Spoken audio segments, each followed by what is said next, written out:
my earlier video, I had mentioned that the more powerfully the legs are exercised, the heart is exercised.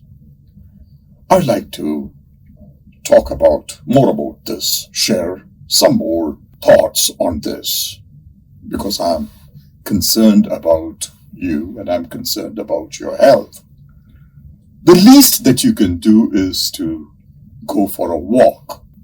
By walking, you're exercising your legs and you're exercising your heart. Now, what I want you to think is, I'm going to go for a walk from today or tomorrow, and I'm going to walk for just 15 minutes. 15 minutes in the sense that I'm going to start from home, close the gate, and walk for 7.5 minutes, and walk back for 7.5 minutes. Now you start walking at a normal pace that is comfortable for you. Walk exactly for 7.5 minutes. Check the time with your watch. And the moment 7.5 minutes is over, you turn around, mark a spot, how far you have reached for 7.5 minutes. Maybe a post, or maybe there is a bench, or maybe there is a tree there, or maybe there is a traffic light there, or whatever, or some kind of a billboard there. So mark that spot. You have taken 7.5 minutes to walk from home to that spot. You have turned and you walked back. The next day, you walk again for 15 minutes. You start and you walk for 7.5 minutes. You will try to go a little past within that 7.5 minutes, past the post or the point that you had marked the previous day. Walk a little more in that 7.5 minutes. You may find that you walked maybe 5 feet more than what you did the previous day. Turn back and walk home. So in 7.5 minutes, you walked today maybe 5 feet more than what you did yesterday, and you walk home and you're back home in 15 minutes.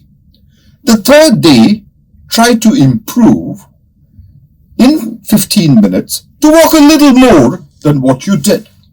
Now, when you're able to walk more than what you did the previous day, you will find that has been possible because given a little more exertion, you've exerted yourself a little more by covering a little more distance than what you did the previous day, and so you've burnt a little more calories, a little more fat, and in 15 minutes, the distance that you walked on the first day, and maybe a few days later, you walk much more in the same duration of time. Now, what you could do is, when you work like this, the distance that you covered in 15 minutes, you will find that the same distance you're able to cover in about 13 minutes.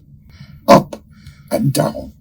You've done it. Now, what does it mean? It means that your speed is increased. And how your speed is increased? That's because you have lost weight and you have less to carry. So you're able to do the same distance at a shorter spell of time. This way you will be motivated, encouraged to walk more. And then there would be a time when you are able to walk maybe for about 30 minutes.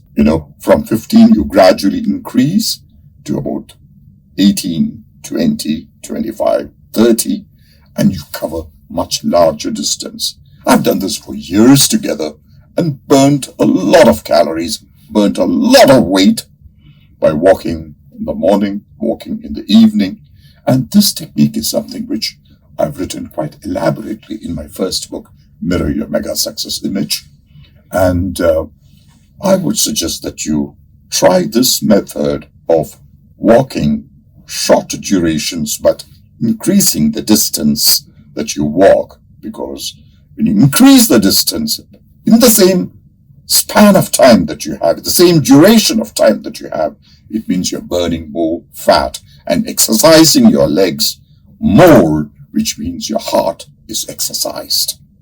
And walking is one of the simplest and the most normal forms of exercise that anybody can have. And I'm sure that no doctor will have any objections to that. Your GP may not object to your walking, but still, it is best that you consult your GP and then try this method of walking to lose weight, to improve circulation, and to really feel good at the end of the day, so that you lose weight and you gain confidence and you feel fit, you feel good, and you're able to perform very productively in all areas of your life. Good luck. Be blessed.